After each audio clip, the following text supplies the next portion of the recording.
Good afternoon, everybody. Today is Wednesday, the day after one of the 5 biggest moves in the history of the S&P. It's if you're watching at a later date, it's September 14th, and it's an all Lucci group tonight, and it's really fun to hear what all my friends at Lucci and what they're doing and what they're trading. So without further ado, I'll let both of them introduce themselves. Take it away, Matt. Hey, what's up, everyone? I'm Matt. I'm pretty sure this is my first public appearance, so welcome to the happy hour. I'm the member support specialist at Sang Lucci. So if you are dealing with any customer service things or sort of behind the scenes stuff, you're usually going through me. If you're here from the steam room, I'm Matt Money in the steam room. And yeah, just happy to be on and chatting it up with Chris and Eric. All Cheers, right, yeah. Cheers. And as Matt said, I'm Eirik, or I go by Norse in the steam room. Been around in the steam room for a long time, but been involved with the team for about, I think it's just about 2 years now. And more recently, I have been a little bit more involved over on the HFT and their HFT trading school side, basically supporting the students and some of the administrative work over on that side. And at the same time, pretty much trying to learn that whole system myself and adopt range trading, something that I've sort of come to like. So that's basically where I'm spending most of my time these days. And what's your physical location? I am in San Diego, California. And Matt, what's your physical location? San Juan, Puerto Rico. And mine fresh. is right. You're in New York City. I'm a fresh in New York transplant. City, right? I'm a fresh transplant. So everybody who's watching, it's we speak back and forth and communicate via internet as everybody does, but we're all in separate locations. Obviously, yesterday, and I hope everybody out there survived. Yesterday was for the people who are watching at a later date. We had a CPI release, which was just a tad worse. But Matt, what'd they drop? They dropped 100 handles in 60 seconds. Is that right? Oh yeah, I was brushing my teeth and I have trading view on my phone, and I just I see the chart and I'm like, oh, it's gonna be one of those days. And then of course, I don't like positioning for stuff like this. I was talking with Lucci about it too, because he was, he wanted to be positioned for it, right? Like he knew there was gonna be a move. I feel like it's a coin toss, so I'd rather avoid it, because again, what if you're long and then all of a sudden 100 handles in your face? No thanks. That's a terrible way to start, a Tuesday. Hey, Norse, we had a super overbought market, and then we had record downside momentum, right? Yeah. Wasn't that that's kind of like what killed Bellucci, right? Like a speedball, right? Which was part cocaine, part heroin, I think, right? Like it was, right? It was like the market was. I've always said that crashes occur from oversold, not overbought, but this was an overbought condition, right? That all of a sudden then we had. Yeah, it was. And I mean, just like Matt said, it is a coin toss. We don't know the prediction of the CPI print. Obviously, I mean, we could try to guess, and gun to the head, I probably would have guessed that it would have came in hotter than expected. But regardless, the CPI's print is just a catalyst, right? And if you look at the risk reward from where we were on the charts and where we were from, overbought or oversold levels, we have been going up for, I don't know, 4 or 5 days straight, and we were pretty overbought. So we knew that if the estimate came in hot, there could potentially be some good momentum to the downside. And I was kind of beating myself a little bit, because I've been talking among a couple of the traders that I talked to, and ever since Wednesday or Thursday, we've been kind of saying hey, it's going to be turnaround Tuesday. They're going to run it up all the way until the CPI number, and then it's going to come all crashing down. And I didn't play any of it. I just played it intraday. So come on. You're beating yourself up, right? Think about it. It was overbought. Now, if crashes occur, right, everybody watching this is a great cocktail party game. Ask people, do crashes occur from overbought or oversold? And so if we think about how it works, right, crashes occur from oversold because of the prudent shorts have covered, right? Makes perfect sense. Prudent shorts being in an oversold condition would be like, I'm taking my money, off the table, because normally in a reversion to the mean, which happens 85% of the time, prices bounce. And so when things get oversold, shorts cover. So who does that leave at the bottoms when things are oversold? That leaves value players, people who think it's cheap. And so those people then all of a sudden have no bid. There's no shorts left. The shorts have covered. And if something's cheap and getting cheaper, no one's in a rush to take that problem off your hands. So, but to Norse's, shall we say, situation, Norse, in the case of the market, was in the way you measure it over at HFT, it was extremely extended to the upside. Yeah, right. Absolutely. And so you could have had a crash up. The prudent longs, how's this? The prudent longs, given that the market was so overextended to the upside, the prudent longs are gone. Right? They're like, thank you very much. I'm way overextended to the upside. I'm going to take my money. I'm gone. Who does that leave? That leaves the shorts, and there's no one to get them out if they're wrong. So it could have easily melted up the same 100 handles that it melted down. Oh yeah, I mean, overextended could always get more overextended, right? And something that you, Chris, teach in the master course is that, you should always just think that anything can happen at any time. And anything does happen.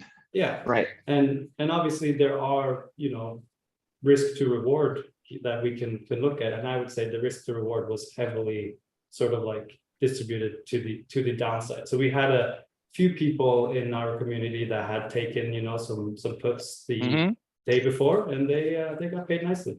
Yeah, I did too. I mean, it was, well, certainly this way to everybody watching, right? If we had a huge run off of the what was it, the Powell speech, and so it was 4 or 5 days straight up, and the puts had been ground to zero. So they were lotto tickets, right, Norse? I mean, everything that we, in regards to owning puts, right? They were lottos. So it wasn't as though you were betting the rent per se. It was more like you were betting Friday's drink check. Just risk whatever you're willing to part with, basically. Yeah. See, that's interesting too, because you almost wonder. It's like, okay, if these outsized moves, I would say, and Chris, I'd like your opinion on this too. I mean, this was like the 5th biggest move, or one of the top 5 biggest moves in history, right? Yeah, according to Goldman Sachs, on an intraday basis, right? It was so. If this is becoming a more common theme, right, more volatility in the market, if that you're going to have an event that is likely going to create volatility, that's going to create some outsized move, but you just need direction. Why, like you can just go like a 5 delta, 10 delta call and put, right? Like on SPX, let's say, right? Where you position in that sense. And I mean, I don't know, 100 handles, you're probably like, sure, the call side's going to zero, but you should more than make up for it on the put side, right? And so that's at least my thing. And again, am I going to play it? Probably not, because, I like keeping money, and I don't like throwing lotto tickets out all the time, because, yeah, it gets old. It's not, right. It's like, sure, you hit the 10x, but, you're going to lose 90% of the time, 95% of the time. Right. And it's also skewed because you expect to win, and then these lottos rarely pay off. And so you're always like, am I going to throw more money away on these lottos, which never pay off? And then the one time you get it, you're like, well, that covers all the 9 other times they didn't. Right. So and then you should just gamble instead. Hey, Norse, Norse, why is it that you think we're having such incredible volatility? Well, that's a good question. I mean, I think it has to do with a couple of things. I think like information travels faster than it ever has, right? With social media, smartphones, 5G, all of that stuff, like news can spread, like news rumors, anything can spread like wildfire. And then I also think it has to do with, algorithmic trading in the machines, who also trade on the news, the technicals and all those things. And I think they could sort of create like a perfect storm, right? Where like everything is kind of firing together, and we just get these like massive vertical moves where they're just taking out all the orders in the book. And I think it's a combination of those two. One of the things I've heard was that because the potential outcomes are so disparate, right? That in other words, the outcomes, there's no sort of middle of the road outcomes. It's like, right? It's just like, and then of course, because it kind of creates this issue where everybody in the risk departments everywhere is just like, well, wait a minute. We're not going to be, as a market makers, then you have to deal with risk, and risk is like, since we have such potential large magnitude moves, let's keep the size that we're on the top of book. In other words, what we're showing to the market is in like really small. And the stats that Zero Hedge was throwing around today was there's only $1 million top of book. I saw that this morning. Yeah. Right. So perhaps the volatility is because that there is the real potential for. And what's interesting though, in a couple of years ago, we used to think, what do you guys think about this? Like everything we do is on our phone, right? So there was less unknown things because they had the real-time data. The only thing they didn't know is if you're paying cash for the second beer. And now it seems as though that's not even a consideration. It seems like, oh my God, like at yesterday's rate of decline, it would have taken 40 minutes for us to get to zero. Really? Yeah. Well, let's start it, I mean, let's get some better prices out here. Down before that, so. Oh, right. Yeah, that's right. They were. Got the circuit Thank you. breakers. Good. Right. Good. We were close on the cubes. I think we got to, did we push 6% yesterday? Yeah, at the lows? Something like that. Yeah, close. So, hey, when you go out and you hang out with your friends, do your friends say like, what are you doing? Like when I remember I was your age when I started, and my friends were surfing and skiing, and I was, bailing on Sunday nights to go back to the floor of the exchange. And my friends would just my friends your age, when I was your age, they would kind of look at me like, Mr. Wall Street. Yeah. Oh yeah. Yeah. You get that? So obviously, like, okay, I'm at trade space. Like, I don't get that here, but back in Cincinnati, oh my God. Like they don't understand the concept, right? Like winning or losing. So I had a wide range. It's like I had the friends that are like, that's awesome that you're doing this. This is incredible. You're being your own person. You're not like that you're sticking it to the man, right? But it's like you're not following the man by going to work the corporate job. You're not working at P&G. You're not, you're doing something else. It's still Wall Street though. I mean, it's like that's the other side, right? It's like the extremes where it's like, awesome, bro, way to go. And then it's like, oh, this is all a scam. What you're doing is basically gambling, right? Which is what my parents' friends think. And I'm just like, all right, well, it's more fun than what you do. So whatever, right? Mm-hmm. And so you have that component, and they just don't understand that even if it's like, if you want to argue, because you've argued this, Chris, where it's like, if someone approaches you with, oh, it's gambling, right? And it's like, okay, but like I can cash out my ticket whenever I want. You know what I mean? If the bet is going against me, I can cash that out, right? Small loss, re-enter. If I'm betting on, the Bengals or whoever, it's like, no, the book is locking that bet up. Like your money's gone, right? You place that bet, it's gone. And so they just don't understand the underlying mechanics. And I feel like, people, what they don't understand, they distrust, right? And so that's a natural instinct, right? You don't get it, so you don't trust it. And then of course, when you have, it's like the hedge funds are the evil people of 2020, and it's the whole like meme of like, oh, let's squeeze these bastards, like, let's rip them a new one. And it's just like, okay, I'm not that guy. You know what I mean? It's like, I'm not Melvin, you're not that person. And they just don't get it, right? Same thing like winning and losing. Like they don't get it either. It's like I was talking to them, I had a terrible day. And it's like you talk to them about it and they don't even want to talk about it because it's like, they're like, you lost how much money? And it's like, they can't even fathom it, right? Like the number is too big for them to process. And that's it. And then they don't want to talk about it because it's like, oh, this is depressing. This is whatever. And I'm just like, I'm not even like being depressing. Like I'm just talking about how my day was. You know what I mean? It's like, this is what happened. So what would you say to all the people out there watching who are having the same experience? In what regard? You mean like the friends? Just don't tell people either if you had a good day or a bad day, because they're generally, most people aren't in our world. Yeah, that's a good question. I really think like, and again, that's why I'm grateful being down here because, you know, like I can talk to Lucci about it. I can talk to some of the other guys down here about it. You know, and I mean, I've seen people lose a lot more money here than I have. Let's put it that way, right? And so it's like that. It kind of puts it in perspective too, but the emotions are the same, right? But I think with the people that aren't involved, like, yeah, that's what makes it so lonely, right? That's what makes trading such a lonely sport, shall we say, because they don't get it and because they're, you know, like my parents, they want to understand, but they don't, you know, they don't. And it's, I commend them for attempting, right? But it's like, you know, I had an agreement with my dad, right? I was trading his account for a little bit.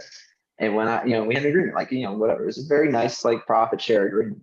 And when I was winning, it was fantastic. As soon as I started losing, no, you know what I mean? And he was like, yeah, we can't do this. And it's like, well, you know, it wasn't that bad, but it was one of those things where it's like they can't accept the fact that there is downside, that there is risk to this, right? North, I mean, how is it that when you, I mean, San Diego is not known for its finance community, No, not at all. right? So I guess in your case, you have that HFT community, which kind of can function, right? And same with the steam room, it kind of functions for people to at least feel connected in regards to the what's happening. But I mean, you, when you go out on the street, or you, I know it's not easy to meet people in California, and they're so friendly at first, but then it's much more difficult to be invited over to their house and things like that, at least relative to New York. And I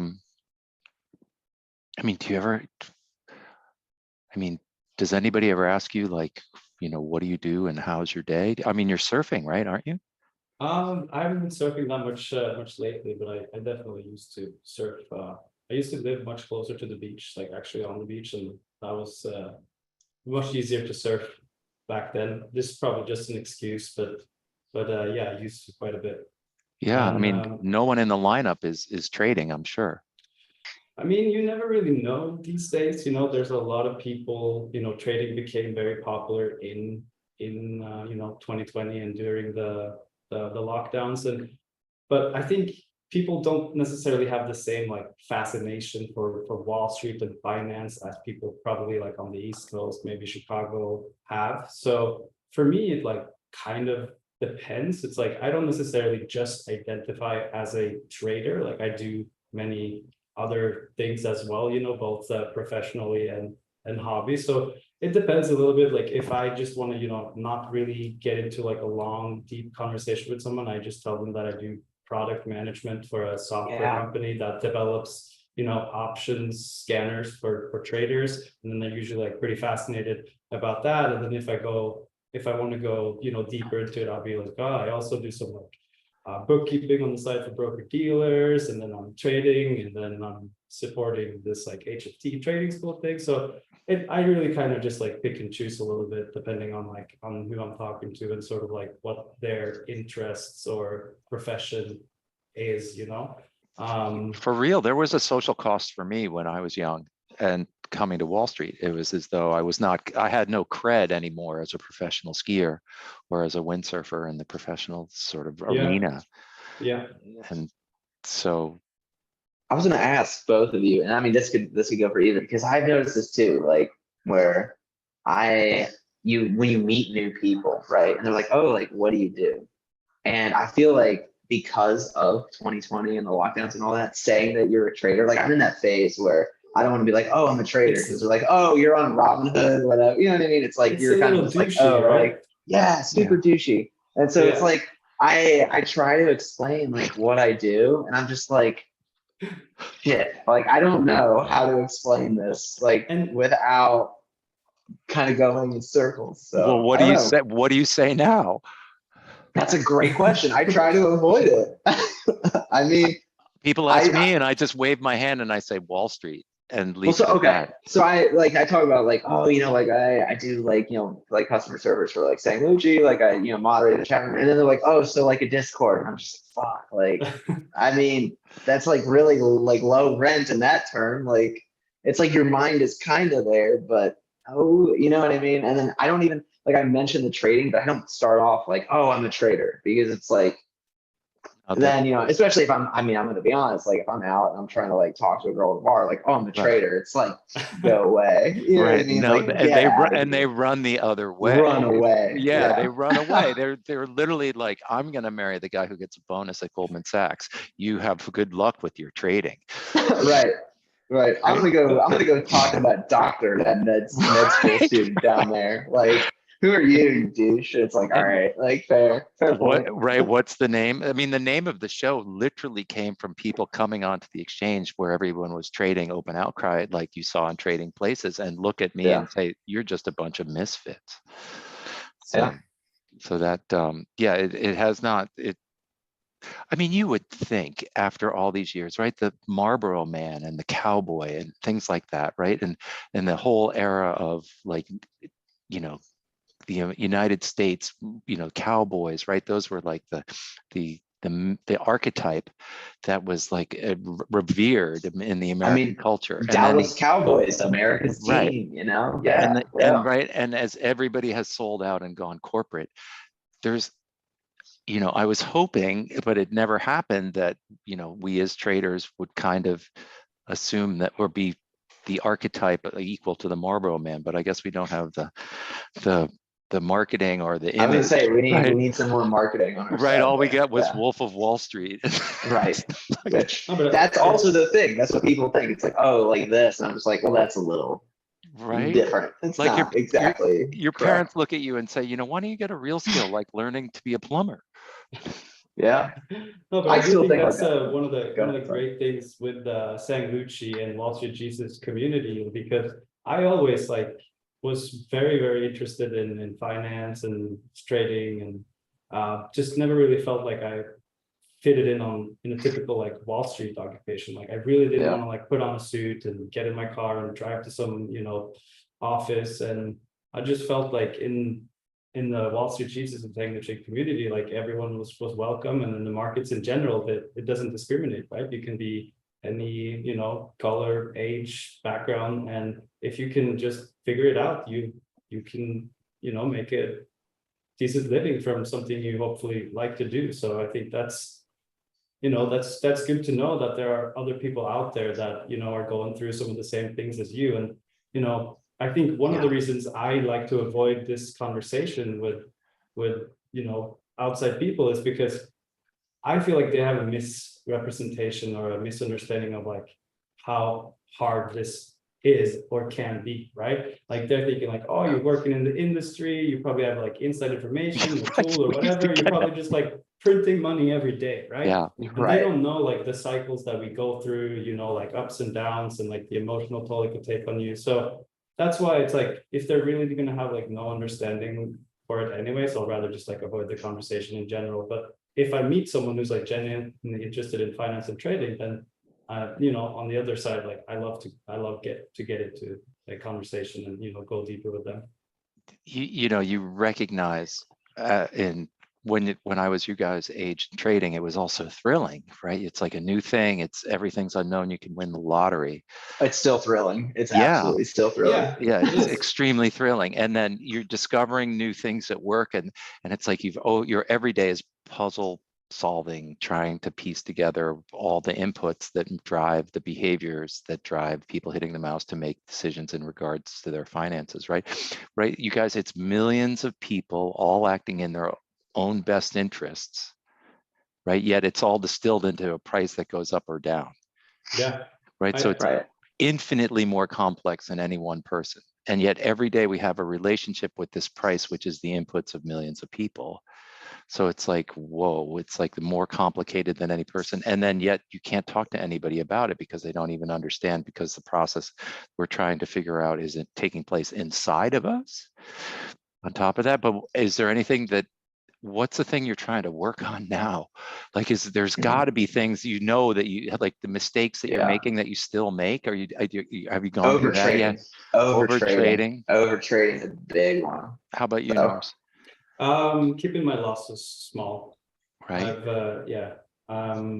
The worst thing you could do is to just have like 2 or 3 or 4 months of really good progress, and then you just like wipe it all in a couple trades. It's just hard on your financials, but also super hard emotionally, right? So Yeah. I've constantly making adjustments to just like keep my losses manageable. Like what? Like, come on, in real world, like, I used to write on my cards, or, like, we had trading cards in the old days where we write down our trades and then hand them to a clerk, which I had been, and then they inputted those into the computer and the trades got matched up.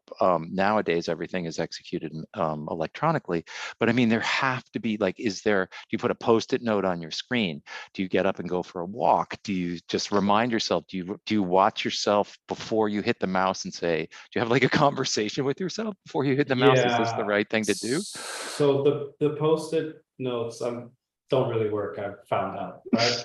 Okay. And I've spoken to Lucci about this quite a bit, and I think honestly, this is like one of the hardest things. Like, it's like usually not our entries that are the problem, right? It's like how we exit.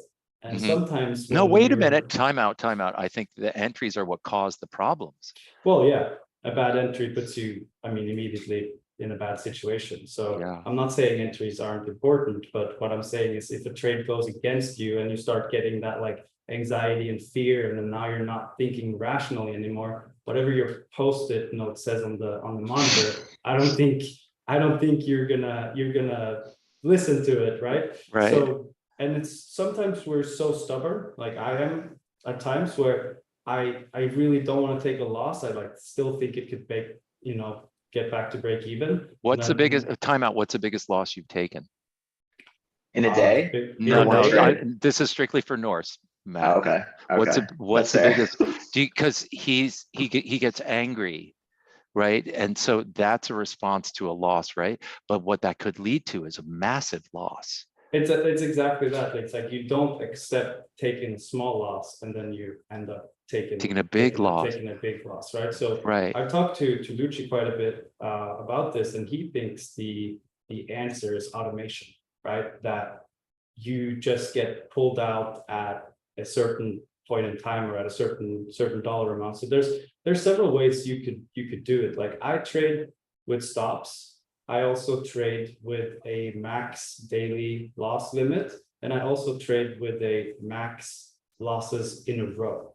So if I hit any of those, I'm just done for the day, right? So that sort of like guards me now from hitting. I mean, the biggest one I've had recently, it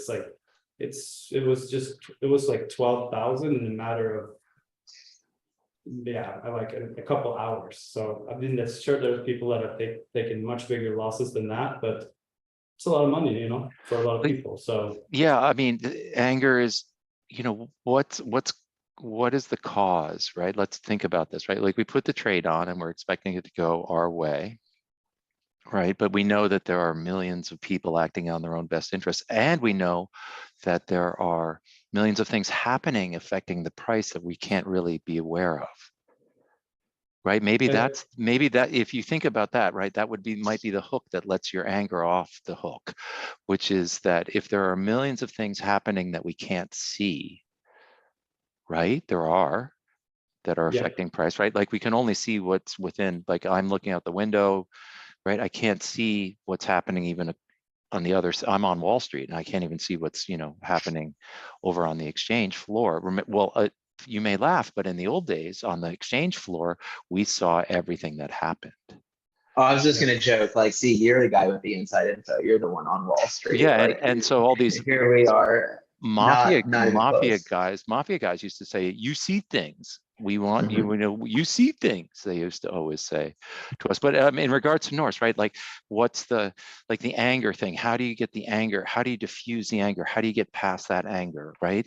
Any ideas, Matt? How do you get past that anger? I mean, acceptance, obviously, that's the first one, but Yeah, easier but I said mean, than done. that's Easier like a said than done. done, right? Right, That's like a exactly. Right, post-it right. note. Right. We already determined those Right, don't that's like mean a shit. post, right? Like everybody, Um, this is not just particular to Norse. Everybody yeah, has anger, right? So anger. it's almost like one of these things where it's like, it's like, are you yelling at the TV? Oh, absolutely. Right? Absolutely. You're yelling, I mean, I've Let's been wheel Norse. yelling. Norse is yelling at the Well, TV again. Let's wheel Norse's wheelchair away from the TV, kind of thing. No, but I don't know if it's so much anger. Like I'm not one to, I'm relatively like even keeled when it comes to emotions, but it's more like acceptance, you know, it's like I just like don't, I always was sort of like a sore loser, you know, I did sports Yeah, growing me up and too. I I hate to just like, lose. I just have a bad relationship with losing in Yeah, I general. And I hate it. think I think that, that yeah, that's yeah, great. But I mean, the idea is, okay, so anger comes from being emotionally invested in the trade, right? Because you've done all the research to get to the spot where this is where I think I should do something. And we have to act quickly, right? Because we know that a true low or true high is only there for a fraction of a second. So yeah, literally you do all this research and then you do what you think, and then you're like, what the, yeah. and then Okay, wait. I was and going to say, I have a side note with this because this just reminded me. I listened to this podcast and they asked their guests this interesting question at the end. They think that every person is motivated by two things: the thrill of victory or the agony of defeat, right? Thrill of do you know where victory. that comes from? I would assume Michael Jordan with the agony of defeat, because that's Norse, always do the you know where that example. comes from? Um, I don't think so. I might remember when you guys say Okay, it, but it's I the can't, yeah. lead-in tagline for ABC's Wide World of Sports. And they, Okay. right? And they had a guy jumping off of a ski jump, a Nordic ski jumper. Uh-huh. And so he actually loses his balance right on the lip and spins off like a flat spin, Norse. He does like a flat spin on his on his jumping skis, like down to like 100 feet, you Oh know, and boy. then just goes wham. And that was the agony of defeat to all of that podcast that's ripping off. Mhm. Um, Hey, I'm just saying though, like what you're motivated by, right? Because it sounds like, just for both of you, the sore loser component, that you're in agony of defeat. Like those losses, they haunt you. You're waking up. You know what I mean? Not that you can't let it go, but it's like you never want to feel like that again, how many right? people lose everything trading, you guys? How many people? How it's like What is it? I 98% would of say, people. No, I come would on, they say have 90. numbers. I would say Okay, 90, right? Isn't it it 90? it's 80, 10%, 80. Okay. 10% break even. So Yeah, Okay. okay. There we go. So we've got okay, the break even factor. All right. Yeah. okay, so it's, But you know, you're as going to have to deal with the fact that it's way freaking out of our control, and Right. that, and it's going to be messy. And so if we're going to have to be flexible and get our hands dirty and it's going to be messy, that kind of means that we need a sense of humor, which is the opposite of getting angry, Yeah. right? So yeah. whatever path we can get to just accept the fact that, yeah, it's a shit. Have either of you not been able to come to the desk the next day after a loss? I've walked out for many days, Okay. walked out. I mean, Yeah, no, and no, I you don't know, think breaks are bad either. I think breaks are awesome. No, Whether you're I doing bad I don't mean or a good, breaks break. are, I yeah. don't mean a break per se. I agree. I think breaks are fantastic because I think you have to realize, like, like I'm a classic person of like I will overwork myself and not realize I'm overworked until it's like you got 5% like room left until you just blow up, but right? Um, you guys realize that, you know, we're having a conversation about a skill or a job that nobody ever does. Very few people do, right? And so yeah, the person who works at a corporate job and does 9 to 5 and plays softball at Saturdays at 3 o'clock doesn't necessarily understand those of us who do things when the time is right. Yeah. yeah. I And so think, you have to integrate that. Sorry, Norris, go ahead. no, sorry. I think both of you touched on something that is really important and something that I'm focusing on, and that's just like embracing the uncertainty that's always going to be there in the markets, right? Like Chris, you said there are, you know, millions of things that are going on that we don't know about. So even though you might have 90% probability on your setup, there's still that 10% chance that it doesn't work. And you don't know if that 10% is going to play out now. And you don't even know if that 10% is going to play out, you know, 5 times in a row. It's unlikely, but you know, anything can happen at any How time. how are you guys going to learn to literally, you have to fall in love with the fact that everything is uncertain at all times? How are you guys going to do that? Like everyone else. I moved down here. Man. What do you mean? I packed up and I just left. Oh, now you've got this wired.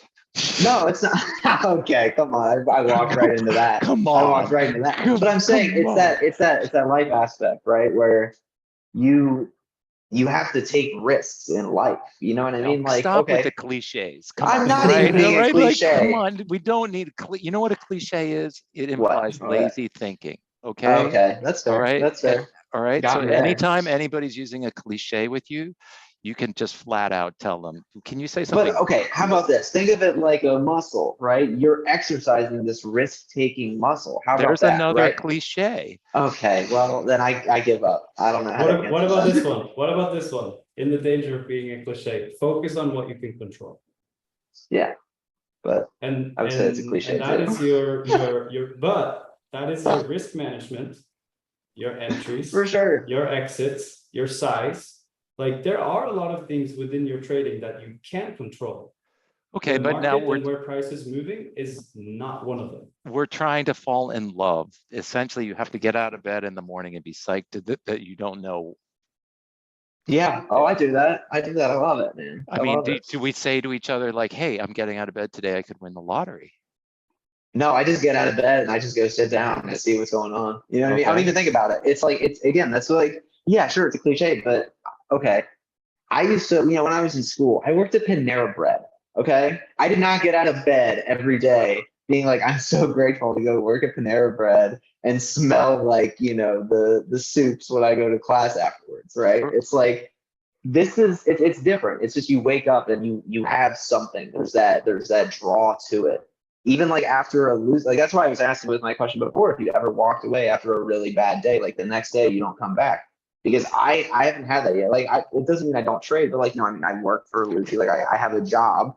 So, I come back, but it's like, I'm still there. And that, like, I always get out of bed. It's always a new day, right? As much as a cliche as that sounds, there is something there and I can't quantify it, but yeah, no, I don't have the answer. And yeah, it's to each of us, but in regards to asking people how their day was, right? Like you recognize how different the career path that you've chosen is now. Right? Yeah. That's what I mean. It's like you try to explain to a friend, like, oh, like I lost $10,000 today. And they're like, okay, we're not talking about this. Like, how was your day, Jack? You know what I mean? It's like, I don't did you have a good meeting?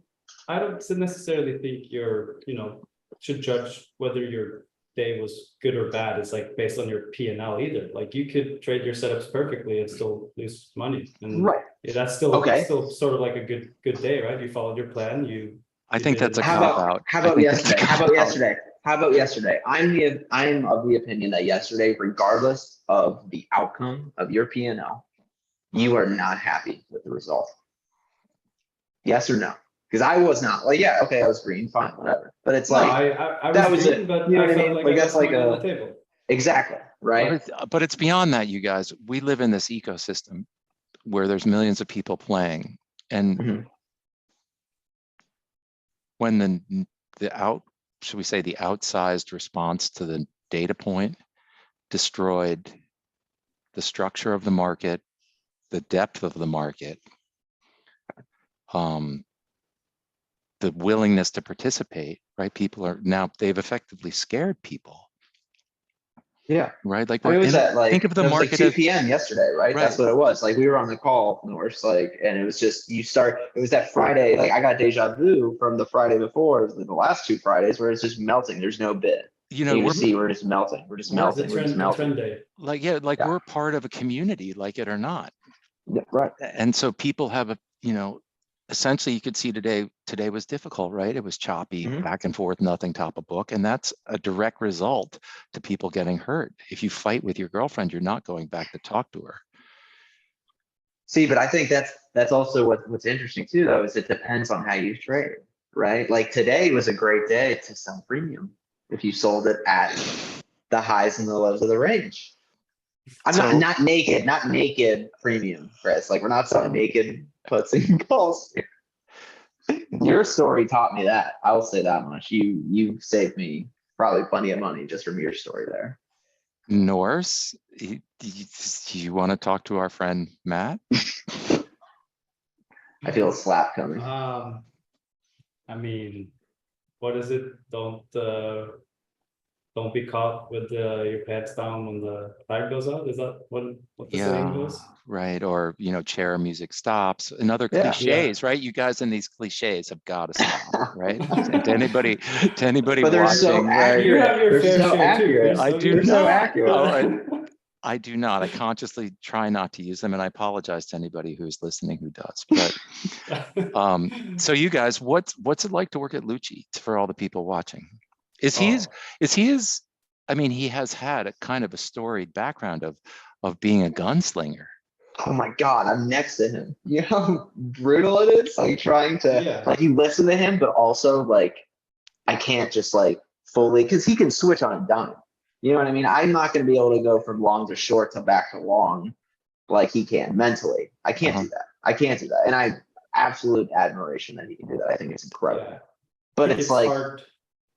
you know what I mean? Like he goes for it every day, which is also great motivation, but it's like it also shows you how much of a difference there is between like personalities, trading size, experience, right? I mean, it's completely different, especially like I was alone, right? It's like I got my dog and it's like now it's you got this guy that's like, all right, we're selling puts down here. Now we're going along this. Okay, we're flipping back short. It's like, it's incredible, right? And it's like I haven't even placed a trade yet, and he's already, slinging, right? Yeah, he's a gunslinger. I mean, Norse, you're not a gunslinger by any stretch. No, not at all. Like Lucci and I are probably almost like polar opposites when it comes to trading, and trading personalities, and I think it's hard for a lot of people to sort of like imitate both Lucci's trading style and trading psychology, right? Because he has this like intuitive feel for the market alongside an incredible ability to read tape, and also this like psychology where he could take huge losses like day after day, week after week, and then just like come back and make it all back in one trade. Then make it all back in one trade mean. Yeah. That's not how we're wired to live, or so I think that's not I can't do that. Like I trade for like right now, I trade for bucks and just try to more of a rinse repeat process, right? Rather than going for these like huge outside moves. So yeah, he's an elephant hunter, right? And we're paying for groceries in a sense. Yeah. Right. Yeah. Like, which I mean, good on him, right? Yeah. Good on him, right? As long as he's still alive. I don't even think it's not even like elephant, like elephant hunting. It's like you could grab like, fully auto. He's like going old school with the spear, you know what I mean? Like he's really going for it. Like it's a completely different game.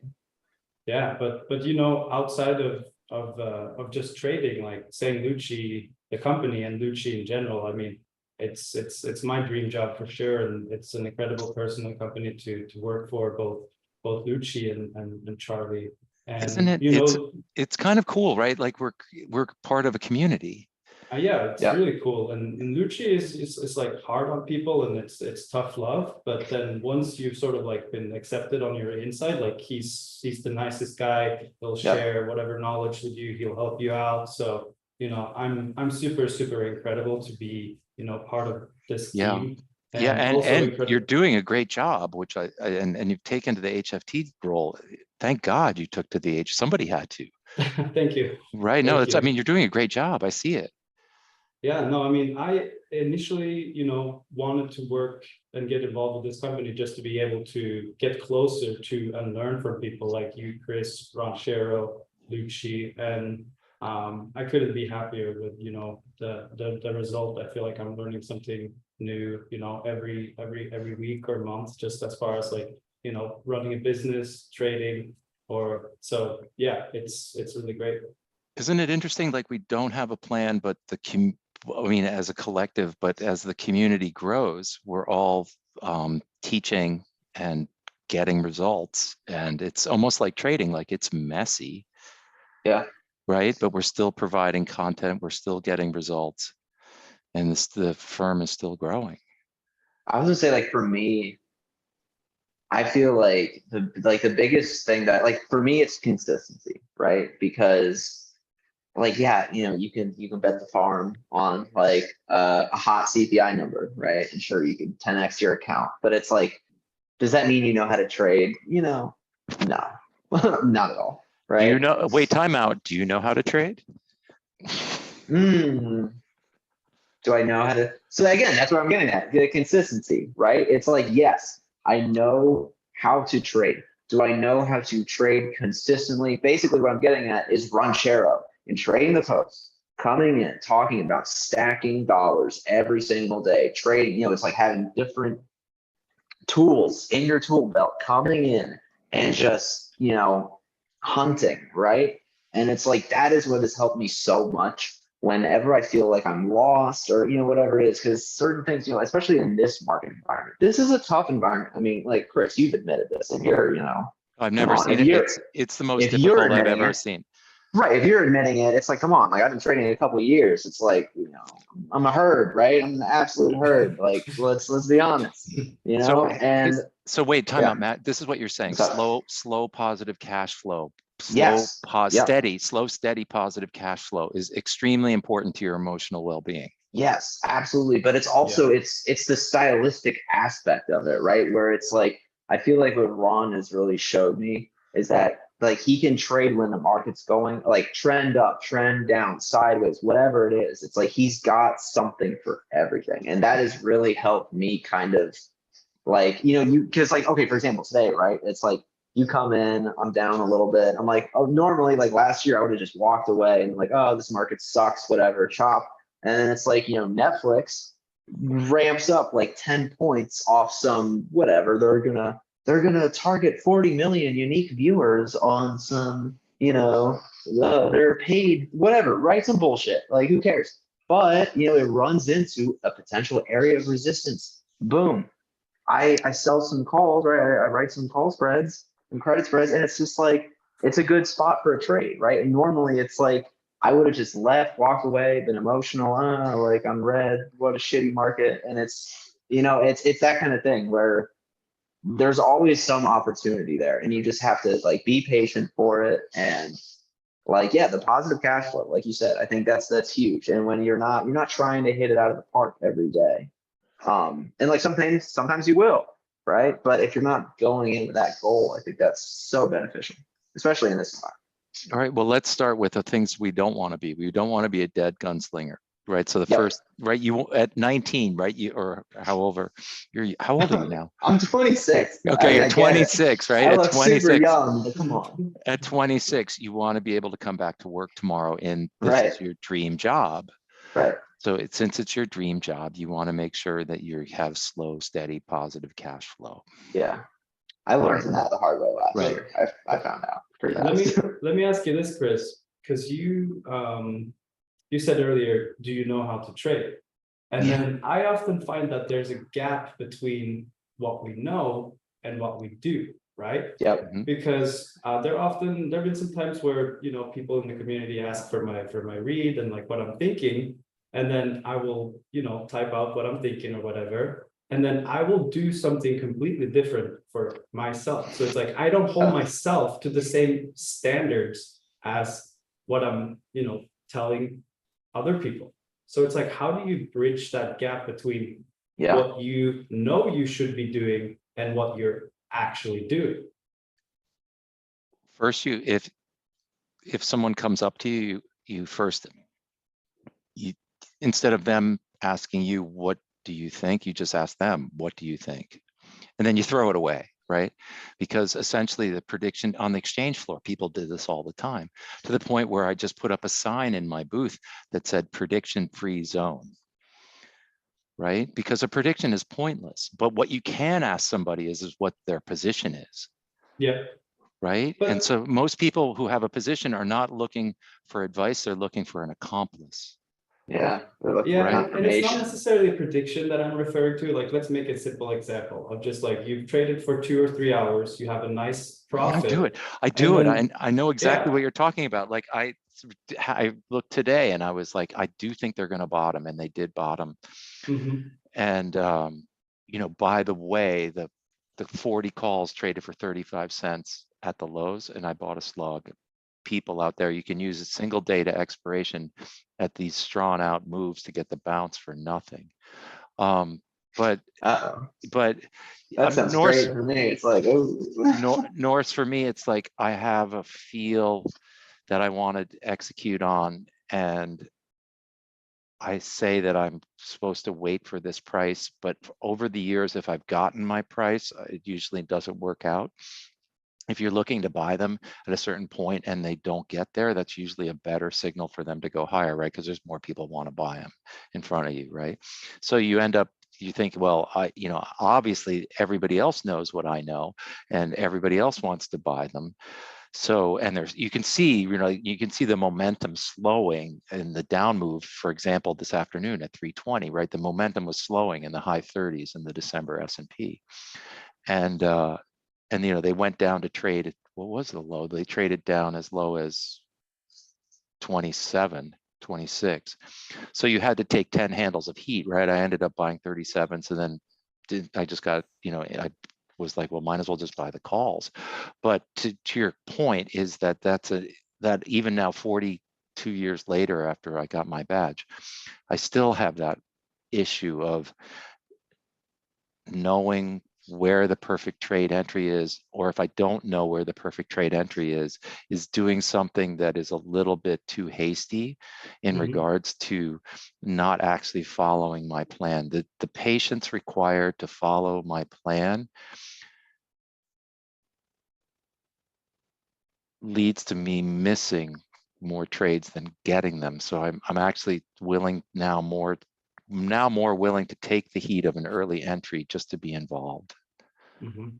And then, because essentially you have X minutes of life on this planet, and it's much better to be involved than watching from the sidelines. So maybe you know, I don't like to average, and I still refuse to average futures down, but I will get involved earlier and then use, you know, calls or whatever. But yes, it's an extremely sophisticated point that you bring up, and I wish I had the answer. Do you want to ask the question again? Yeah, the question was like, how do we bridge the gap between sort of what we know and what we do? Because we Right. often have good reads, right? Like, I mean, the simple example is, you know, you could say, I should probably stop trading here because you see that, you know, things are dying down, risk is increasing. Yeah. And then you stop for like an hour or two, and then you put on another trade, and then you give back half of what you made. And it's like, damn it, should have listened to myself. I You know, just, like, you know, I did a lot of meditation, and when you discovered that your mind had drifted, the monks would always say that, you know, that you come back to whatever it was that you were working on, the analytical thought, or even your breath in a shamatha meditation. And they said that you should celebrate the fact that you recognized that your mind had drifted. And I know it's a weird spin on the thing. Like, I applaud the fact that you are being active, and I applaud the fact that you recognize that you're being active in the face of a contrary perspective that you're holding. But the thrill seeking, or whatever it is that you're using, the activity is going to create knowledge about your own ability to trade, whether it's adverse or positive or not. But I do think that, you know, it sounds like a freaking ad, like you should just participate or something, you know, like life is for the there's a cliche. That goes There's a back to what we were talking cliche, about. That right? goes back to the whole risk But taking told thing. you. That yeah, goes back. and Yeah. so and it's my own personal thought that I think you come down on the side of participation every time in any situation you choose to participate, because Yeah. you know, before you know, you're going to be dead in a box. Yeah, Right. no, but we have to choose to participate at the, you know, right times and right Of course, spots though. And I of course. often use the analogy of, you know, exercise or obesity, right? We know how to get the results. Like we Yep, know how to not yeah, become overweight. It's like calories yep, in versus calories out, right? yep. But it's not what we know that's important. It's what we do, right? It's like our emotions when we had a shitty day at work and your manager is pissed off with you, and then you're driving past the drive-through of Popeyes, and now you just like feel like you know, deserve a chicken sandwich or That two. depression Like, food. these are that the depression things food. that that's hard. It's not what we know. It's like what we actually end up doing because of excuses, emotions, irrationality. So I think that's a big question. At the highest levels in the Tibetan Mahayana practice, the correct conclusion of a shamatha meditation is that karma matters.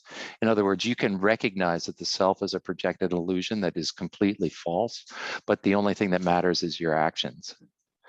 Okay, and that's from like 1,000 years ago. The correct conclusion of an emptiness meditation is that karma matters.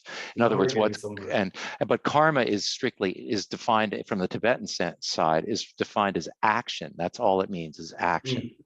Okay, so whatever you think about yourself is not necessarily real, but what you do is real. I like this that's segue. true in trading as well, right? Yes, it's perfect. That's exactly that's the conversation that we're having is a direct from the highest levels of the Tibetan practices, 20 years deep in the studies, is that exact conversation that you're talking about. I think the best way, like going off what you said, Chris, like, the best way to feel better about yourself is to help someone else. Right? Yeah, they say depressed people, the monks say all this, that if you're feeling depressed, go into service of other people. Yeah. So, but yeah, Norris, right on, man. That's freaking solid right there. That's a really sophisticated perspective. And I still will choose participation, and discernment, right? Like, so if we have a predisposition for participation, that means you better hone your discernment on your initiations, right? Yeah, absolutely. You'll find out, like the market will tell you pretty fast. Yeah, if your execution's bad. What'd you say, Norris?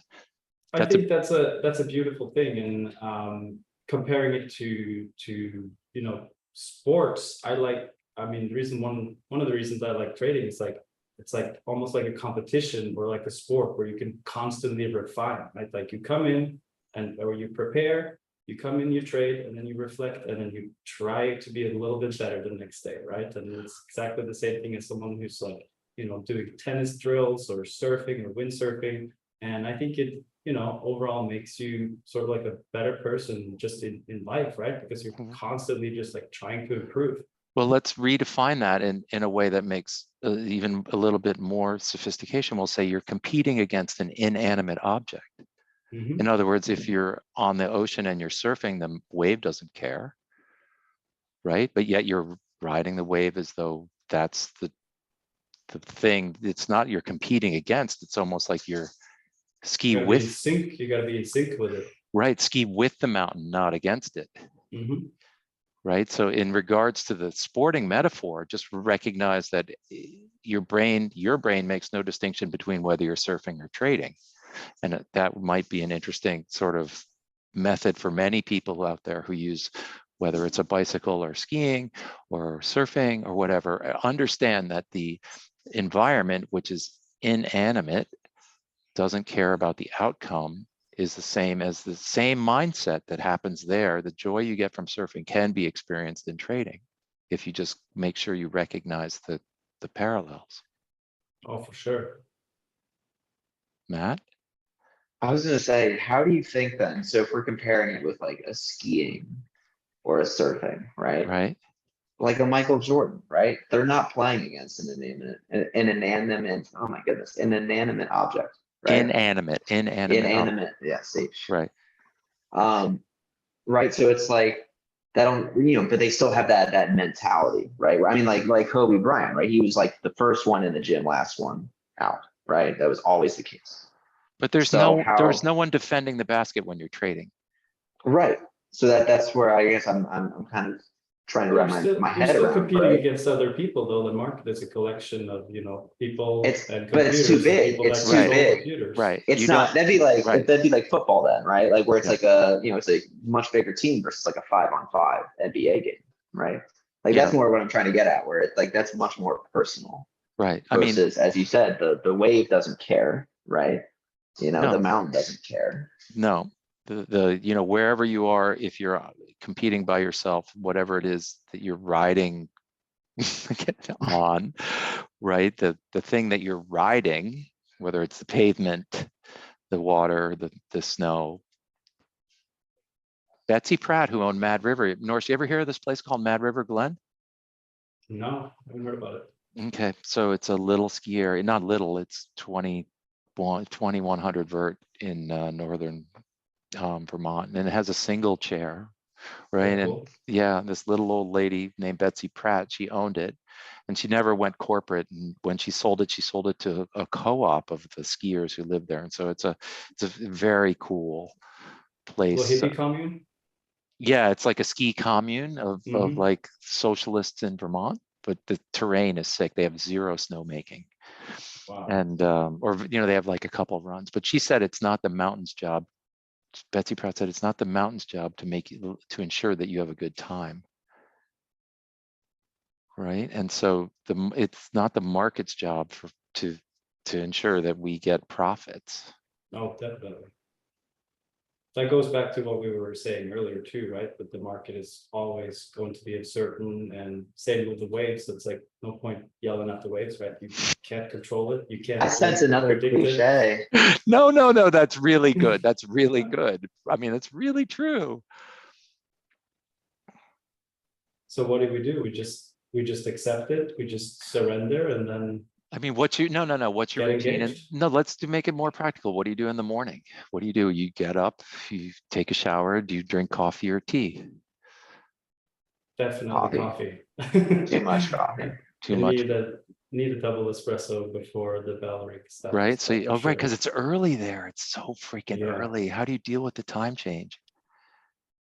I mean, I've been doing this for quite some time, so I'm definitely used to getting up early, and actually now more of recently, like I was getting more involved over on the administrative side of HFT. I've been having to wake up like even earlier. So now for the last few weeks, like I'm getting up at 4:40. And we actually have some stuff that's due by 5:15 my time. So my routine has kind of like gone out the window.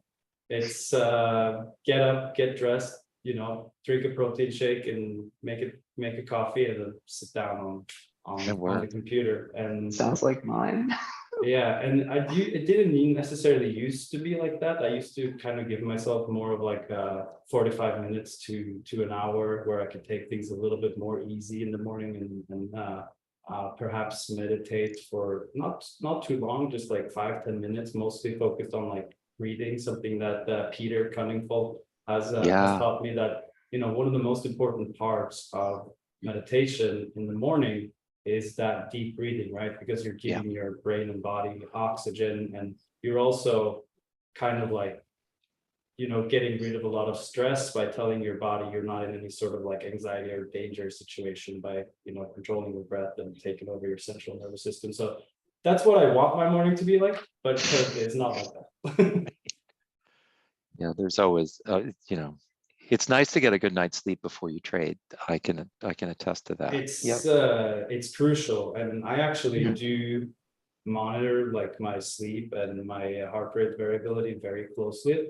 So if anyone's interested in kind of like techniques on how you can do that, or applications, I think The whoop. The yeah, whoop. the whoop is The whoop. great. And then you as you watch it over time, you start seeing how certain Yeah. types of food, alcohol. Alcohol's the big one for me. Yep. Alcohol is like, if I drink even just a little bit, I like, you have this like readiness score, like people that use Whoop and different applications, they're familiar with it. And it's like, even if you have a couple beers, I wake up with a terrible HRV. I have 0 minutes of deep sleep. So it's just interesting to pay attention to and monitor and see kind of like how your body reacts to different, different food and drinks. So Do you get up at 4:40? Do you make your bed? no, my girlfriend's still sleeping, so I let Thank her, God, right? take Yeah. care of that. I always said like whoever gets out last has to make it, so I only make it on the weekends. You win that one. Because the monks used to Yeah. always say when we're meditating, right, it was important that wherever you're meditating, your space was clean and organized because Yeah, I keep my office very clean. I think someone told me, oh, no, I can't tell you because it's cliche, right? no, you could quote a cliche, I'm sure. No, for real, people don't use cliches. It implies lazy thinking. And with that understanding, a benevolence towards people who use cliches is important. Yeah, but this is actually kind of the way that I was brought up as well, that you kind of need a clean environment to have a clean mind. And even just like relaxing and watching TV is much more enjoyable if it's clean around you. So that's something that I've, taken with me into more of adult life. So I think it's important to keep your desk clean, your office clean. You don't want to, feel like shit when you walk into your office in the morning. And hey, Matt, do Yeah. people who want to go to and actually check out trade spaces, do you offer like tours and can people come and hang out? So we have day passes. I'm pretty sure people can just come though. Like, I mean, I'm probably way out of line here talking about it because I have no idea, to be honest. But we also host these, like, so Lucci's part of a nonprofit that he started here called Oye, right? It's like own yourself every day. And they host events here once a month, right? Where people, it's all free, like free workshops, right? Where it's, entrepreneurship related, trading related. So like I actually met a guy who was in the master course, who lives here, like in San Juan, right? And like I met him here and like, we became friends, and that's been great because like, again, like I just moved down here and it's like, yeah, sure. Like I knew Lucci kind of, not really. I knew Spencer and now he's in Chicago, and so it's just like you're starting fresh. And so it was great to, again, this sense of community, right? Where you meet someone and you have that trading mentality, you have the trading in common, and it's just you hit it off. Norris, do you know about the surfing in Puerto Rico? They had the World Championships there. Yeah, I know up on the North Shore. Rincon. And it goes Rincon Wilderness. Rincon. Yeah, and then as you go up around the corner, it goes Wilderness, and then it goes Shacks, and then it goes Hobos, and all of those breaks are just, it's fire coral underneath it. I've seen the reef suck dry at times when I've been there, but it's world class. And I've been told that it takes 3 to 4 days from a strong cold front off the northeast to bring the swell there. So if you're looking to go visit, or we have a business meeting, we'll make sure that we go 3 or 4 days after a strong cold front. We have to do that. Let's get Charlie to arrange something. Yeah. I was gonna say too, like Puerto Rico, it's small. You know what I mean? Like you can drive there. It's like 2 hours away, right? Yeah. So it's not that crazy of a trip. They used to have cockfights. I saw cockfights. They still do. They still do. Yeah, They still do. I'm trying to go with Lucci one weekend. I saw him post it on the story before I came down here, and I was just like, oh man, like I gotta go once. Go once. It's not pretty, but you gotta bet. No, but you gotta go once. Yeah, of course you have to bet. You have to bet. I rewatched that when the whole Johnny Depp and Amber Heard trial was going on. I rewatched that movie, the Rum Diary, which is filmed in Puerto Rico, San Juan, and I think it's supposed to be, I don't know if it's like the 60s or 70s. Pretty cool movie, but also really cool to see, like, the shots from San Juan, and it hasn't changed much, honestly, like architecture wise. It's such a beautiful city, Spanish colonial style. So I mean, I'm more than due for a trip down there, and if anyone listening, come on down, there, like highly recommend it. It's really come on down, really cool. Really cool for sure. You guys, it's 5:25. We've kept everybody way too long. And so everybody watching, thank you for watching. And these are the young bucks who are doing really good at Lucci, and I'm very proud to be part of that team. And so, Jen, you want to say your goodbyes? Absolutely. Thanks for having us on, Chris, and thanks for everyone watching. I'll be available in the Steam room for DM if anyone has any questions. If not, I'll hopefully see you guys soon. Yeah. So thanks everyone. It's great. I'm usually on the other side just hosting it, so this is interesting, hosting and participating at the same time. All right, you guys, thanks, you're welcome. Big options expiration on Thursday night into Friday, right? Heads up. right? And Gotcha. the rate hike next week, right? Yeah, we got the Fed. We didn't even talk about the Fed. We didn't even talk about the Fed. Fun. And Matt, what day is Ben Hunt? We got October 12th. Got it. Everybody's Okay. I didn't coming. believe him. I didn't believe him. Yeah, Like, he didn't believe me. Matt knows that Ben Hunt is like one of my favorites. It's like, guess who we booked for Misfit Happy Hour? He's like, Ben Hunt. I was like, nah. Like, Yeah. you're messing with me right now. So Chris, But thanks to awesome. Chris, of course. Thanks to Chris, of it course. was. I was literally riding my bike past his farm, and I occasionally see him up there, and he was walking with his daughter Hannah, and he was very excited. He actually knew about Misfits and Lucci. See, That's So amazing. I know we're growing. We're growing. We're growing. It Love didn't it. dawn on me after I'd talked to him for half an hour and I was leaving. I was like, oh, by the way, I should probably ask. And I did. And he was like, yeah, he's coming on. So October 12th, everybody, we'll have October Ben on. 12th. It's gonna be great. All right, everybody. All right, Thanks for gents. coming. Bye. Take care. Have a good afternoon all.